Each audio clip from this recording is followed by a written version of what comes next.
Aujourd'hui, je vais vous parler d'un truc complètement fou, les amis. Le prix du Bitcoin vient d'atteindre un nouveau record historique aux alentours de 111 800 $ et pourtant personne n'en parle. Pourquoi aucun média mainstream ne parle du record du Bitcoin? C'est ce qu'on va venir voir ensemble. Je vais également vous parler du plus gros trader du moment qui s'appelle James Wynn, qui détient une position de plus d'1 milliard de dollars et sa liquidation est dangereusement proche, les gars. Donc s'il se fait liquider, autant vous dire qu'on part à la cave. Et dernière chose, je vais vous présenter l'opportunité de la semaine, My Lovely Planet, un projet dont je vous ai déjà parlé, qui officialise un partenariat avec Google. On s'attend à ce que le prix pète dans les prochains jours, je vous en dis plus dans cette vidéo, donc reste bien jusqu'au bout, pensez à liker, commenter, partager, donner un maximum de force comme d'habitude, c'est parti. Commençons par l'éléphant au milieu de la pièce, Bitcoin à 111 800 $, 888 très précisément, nouveau record battu pour Bitcoin et personne n'en parle, il n'y a aucun média mainstream. Regardez, hein, vous tapez ATH Bitcoin, il y a Journal du Coin, donc que des médias spécialisés dont le mien Investix, il n'y a que des médias spécialisés crypto qui n'en parlent, il n'y a aucun média mainstream qui en parle, pas de CNBC, pas de news sur Bloomberg, pas de breaking news sur toutes les chaînes françaises, etc. Il n'y a personne qui n'en parle, donc je vais vous expliquer pourquoi. Il y a 4 éléments selon moi qui fait que tout le monde s'en bat les couilles en fait de l'ATH du Bitcoin. La première raison selon moi, c'est vraiment la fatigue médiatique. En fait, le marché crypto va tellement dans tous les sens avec Trump, bah, ça monte, on pète un nouvel ATH, ensuite ça se casse la gueule, vous avez la guerre commerciale, ça part dans tous les sens, ça baisse, ça remonte, etc. Et en fait, les médias ont tellement fait de grosses news, etc. que là, voilà, c'est une nouvelle de plus, on a battu un record historique, voilà. Enfin bref, next quoi, ils s'en battent les couilles. La deuxième chose, c'est que on assiste à une normalisation du prix du Bitcoin au-dessus de 100 000 $. Imaginez seulement il y a 5 ans, comment c'était encore inenvisageable de penser que le Bitcoin atteindrait les 100 000 $, et le fait que là, aujourd'hui, en 2025, on soit dans la normalisation du « Ah, il est au-dessus de 100 000, c'est bon, voilà, on en est là, les gars ». Le gros seuil psychologique, c'était vraiment les 100 000 $, et vous l'avez vu, quand Bitcoin a atteint ces 100 000 $, il y avait tous les médias du monde, ouais, le Bitcoin, il y avait ton coiffeur, il y avait mon oncle qui m'a appelé, mon père qui m'a dit ah, Bitcoin 100 000 ». Enfin bref, là, il y avait vraiment tout le monde. Et là, en fait, vu qu'on est, allez, 100 000 $, 103 000, 109, 110, enfin bref, pour le grand public, c'est la même merde. Donc tout le monde s'en bat les couilles. Sauf que pour nous, en tant qu'investisseurs et traders, bah, il y a quand même des opportunités. Hein. Quand tu as un Bitcoin à 100 000 ou 110 000, on parle quand même de 10%. Et si tu commences à rajouter du levier x10, ça fait tout de suite 100%, donc x2. Donc bref, il y a vraiment une normalisation du Bitcoin au-dessus de 100 000 $ pour la grande majorité des gens. Et la troisième chose, c'est vraiment bah, les institutions qui accumulent discrètement. Et vous le savez, dans le milieu de la crypto, enfin, moins c'est médiatisé, mieux on se porte. Voilà, on dit souvent que quand ton coiffeur commence à t'en parler, quand ton oncle il spawn et il te dit oh t'as vu le prix du Bitcoin, enfin bref, là ça commence à puer la merde, ça commence à sentir le top. Donc c'est pas encore le cas, c'est une bonne nouvelle pour nous. Regardez rien que les ETF, hein, les inflows sur l'ETF Bitcoin, rien que sur la semaine dernière les gars, on parle de un peu plus de 1,2 milliard de dollars d'entrée sur Bitcoin. C'est juste monstrueux, vous avez tout le monde qui accumule et qui accumule. Regardez ici le graphique comparé au prix et à l'accumulation, vous voyez quand le prix s'était cassé la gueule, donc de janvier à mi-avril, à ce moment-là vous avez quand même des whales qui commençaient à faire des gros pics d'accumulation. Donc là vous voyez les courbes violettes, c'est les pics d'accumulation. Quand on était au bottom, les whales continuaient d'acheter. Donc bref, vous voyez que quand vous regardez l'activité des whales sur la blockchain, bah il n'y a pas de panique, hein. Plus ça descend, plus vous avez des pics ici d'accumulation. Et là, bah on est remonté et vous voyez que bah, ça accumule de plus en plus. Donc voilà, toutes les institutions, les grosses whales continuent d'accumuler dans le plus grand des calmes. Les médias sont loin de tout ça, tant mieux pour nous. Ça veut dire qu'on n'est pas proche d'un top. Alors je pensais très honnêtement qu'on aurait un top local cette semaine, ça n'a pas été le cas. Ça arrive de me tromper les gars, il faut le dire. Donc voilà, et la dernière raison selon moi, qui fait que personne ne parle du nouveau record historique du Bitcoin, c'est qu'en fait, il n'y a pas d'euphorie. Pourquoi il n'y a pas d'euphorie? Parce que tous les investisseurs retail, donc les personnes comme vous et moi, pas les professionnels ou quoi que ce soit, on avait tous du Bitcoin en 2021. Ok, quand c'était l'ancien bull run, tout le monde en parlait, etc. Et on l'a tous vendu pendant le bear market. Donc en fait, plus personne n'a de Bitcoin sur ce cycle-là, tout le monde s'est jeté sur ETH, les altcoins, etc. Et en fait, il y a quasiment personne qui a du Bitcoin à l'heure actuelle, si ce n'est les institutions. Il n'y a pas de raison d'être euphorique pour nous à l'heure actuelle, c'est pour ça que ça fait pas de bruit les gars, c'est tout, voilà. Et si vous regardez de plus près toutes les données on-chain, donc vous avez des sites, hein. Donc moi je vais sur CryptoCount, vous avez pas mal de data on-chain, et en fait quand vous regardez bien, il y a 71% des Bitcoins détenus qui n'ont pas bougé depuis plus d'1 an. Donc en fait, c'est vraiment entre les mains des holders, des baleines, des whales, des institutions, enfin bref, il n'y a personne qui n'y touche. C'est vraiment genre les Diamond Hands et les Smart Money qui sont en train de récolter tout le fruit de leur patience sur ces dernières années. Ça prouve que juste hodler, enfin on va appeler ça comme vous voulez, juste garder ces cryptos, c'est l'une des meilleures choses à faire sur long terme. Voilà, il n'y a pas de stratégie miracle les amis, achetez, attendez et ayez confiance et ayez de la conviction dans la crypto que vous achetez. Et sur Bitcoin, ça fonctionne très bien sur long terme. faire. Donc voilà les copains, encore une fois, ceux qui se disent qu'on arrive bientôt à un top ou quoi que ce soit, je pense qu'on a encore le temps. Je vous parlais souvent du NUPL, donc pour moi qui est un indicateur qui va nous donner le top de ce cycle-là sur Bitcoin, et je vous avais déjà montré qu'à chaque fois que le NUPL était au-dessus de 70%, on avait un top qui était fait ici sur le Bitcoin. Donc là pour l'instant on est très loin d'un NUPL aux alentours de 70%. Le NUPL, donc le NUPL c'est le Net Unrealized Profit Loss. En gros c'est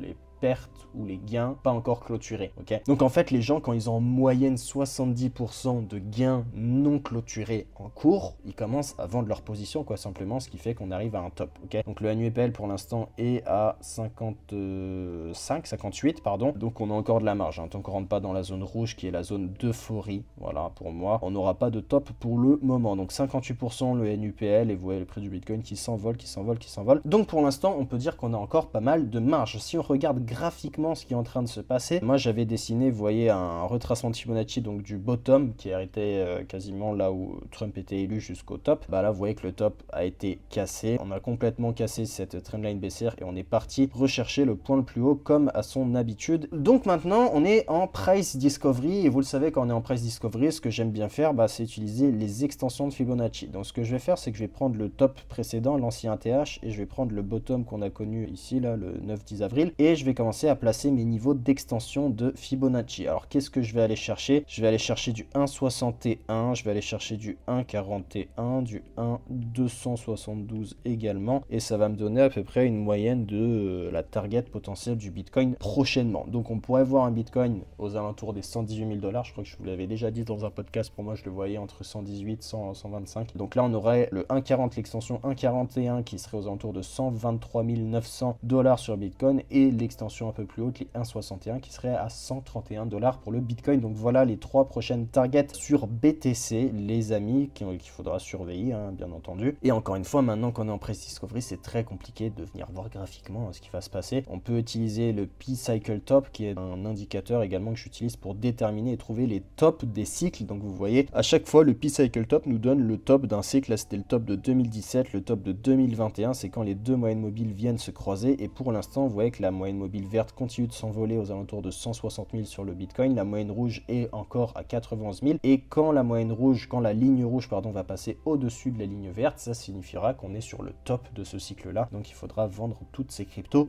sauf pour ceux qui pensent qu'il n'y aura pas de bear market, ou enfin bref, faites ce que vous voulez, vous avez compris. Donc voilà, on a encore de la marge sur BTC. Je pense qu'on devrait zoner vers les 120, 130 $, un truc comme ça. Donc à surveiller pour le moment. On va maintenant parler du trader le plus fou du moment, James Wynn. Alors ça va se passer sur HyperDash, donc HyperDash qui est le dashboard sur Hyperliquid pour voir tous les traders. Encore une fois, je vous ai déjà parlé de Hype. En gros, c'est une plateforme décentralisée. C'est comme BitGet, Binance et tout. Ça, c'est des plateformes centralisées. Là, on est sur une plateforme décentralisée, donc c'est exactement pareil, mais full sur la blockchain. Donc en fait, on peut pas tricher. Il y a tout qui est on-chain, qui est écrit. En fait, il y a un trader qui s'appelle James Wynn. Il y a son adresse qui est juste ici, et le mec a une position. Alors, il avait une position de plus de 1 milliard de dollars en cours avec un levier 13. Là, vous voyez qu'il est à peu près à un levier 8,65 avec 763 millions de positions en cours actuellement. Donc, quand j'ai écrit mon script pour la vidéo, c'était assez inquiétant parce que le mec avait une position sur Bitcoin. Vous voyez ici la longue Bitcoin x40. Il avait un prix de liquidation à 105 000 $. Et en fait, c'était très dangereusement critique parce que si le prix du Bitcoin redescendait à 105 000 $, le mec se fait liquider une position de plus d'1 milliard de dollars. Imaginez seulement l'effet domino que ça aurait eu sur le marché. Ça aurait fait un dump total. Il a allégé sa position, tant mieux. On parle quand même d'une position à plus de 722 millions de dollars. Donc on est en dessous du milliard, ok, mais ça peut avoir une grosse ampleur tout de même sur le marché, donc à surveiller. Hein. Si le prix du Bitcoin redescend à 99 291 $, ce mec se fait liquider ses 723 millions en cours, donc à surveiller hein, quand même. Regardez hein, sur Twitter, tout le monde parlait de ça. Il avait une position à plus de 1 milliard. Ici, juste avant 1 milliard, il se faisait liquider à 103 700. Donc voilà, là, il a quand même pris des bénéfices ou allégé sa position. Je sais pas ce qu'il a foutu, très honnêtement. Bon, on peut le voir sur la blockchain. Mais pour l'instant, la position est un peu plus légère. Mais imaginez quand même que si le prix du Bitcoin perd 10%, il se fait liquider sa position. Et sa position, elle représente à peu près 15% de toute la TVL sur Hyperliquid. Donc une liquidation de cette ampleur-là, elle pourrait mettre en péril la plateforme Hype elle-même, ce qui est quand même ouf de se dire ça. Et ça pourrait entraîner une grosse cascade de liquidation sur le marché futur et sur le prix du Bitcoin. Vous verrez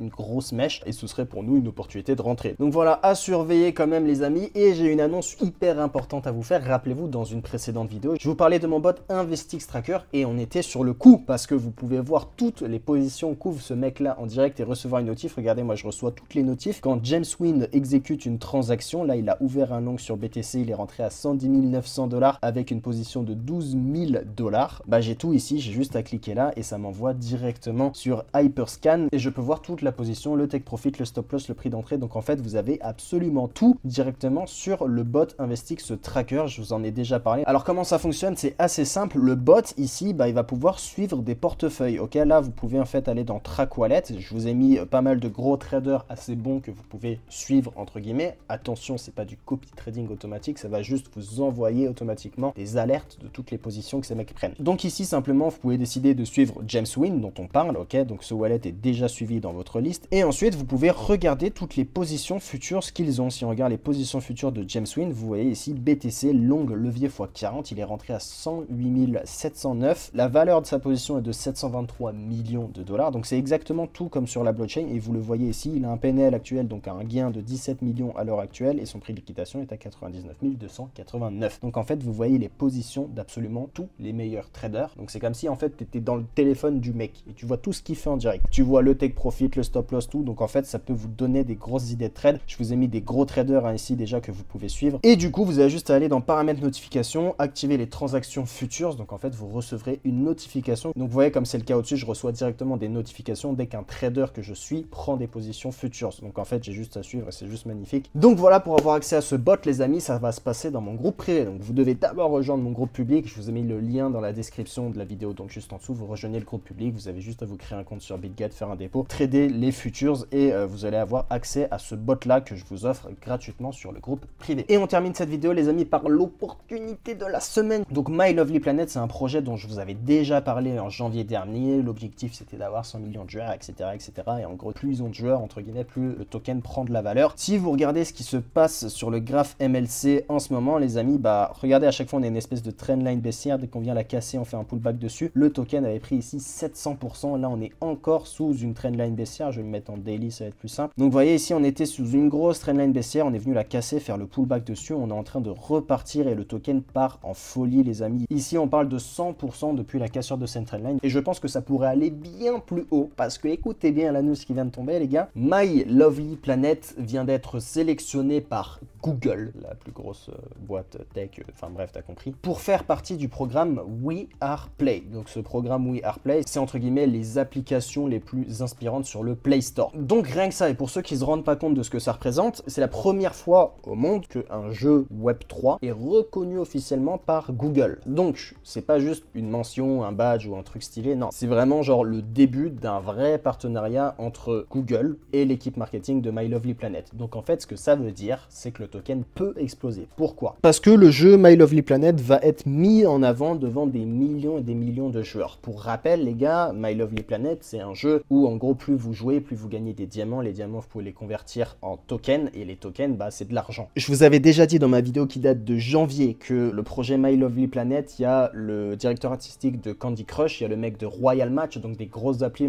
même ceux qui y jouent pas, je pense que vous connaissez de nom. Et genre, il y a les meilleurs 30 talents des plus gros studios de jeux vidéo qui sont sur ce projet-là. Donc le projet est big et plus en fait il y aura de joueurs qui vont jouer à ce jeu, plus le token MLC va prendre de la valeur. Et le fait que Google fasse un partenariat officiel et que ce soit une première qu'un jeu Web3 soit reconnu par Google, et bah ça voudrait dire qu'il y aura beaucoup plus de joueurs, donc le token MLC sur la lune. Donc l'objectif, là vous avez plein de petits articles qui parlent du projet, les gars, renseignez-vous dessus, il y a même Station F qui sont, enfin bref, c'est un gros projet, en plus c'est français je crois. Et il parlait déjà de 100 millions de joueurs d'ici 2030 et je pense qu'avec le partenariat Google, bah ça peut s'accélérer. Je pense qu'ils peuvent déjà target 1 million de joueurs d'ici la fin d'année et en fait plus vous allez avoir de joueurs, plus le token va prendre de la valeur, bref. Donc bref, concrètement on peut s'attendre à des grosses campagnes marketing de la part de My Lovely Planet prochainement. Et qui dit grosse campagne marketing dit que le projet va onboard des milliers et des milliers de joueurs prochainement. Tenez-vous prêts. Graphiquement, on avait une grosse zone de polarité ici, vous voyez on a fait support 3 fois ici avec les flèches jaunes, ensuite on est passé en dessous, on a fait résistance et là une fois qu'on a pété cette trendline là, on est parti et pour l'instant on est pile sur ce niveau de polarité. On est en train de buter dessus ici, vous voyez, moi j'attendrai une bougie daily qui clôture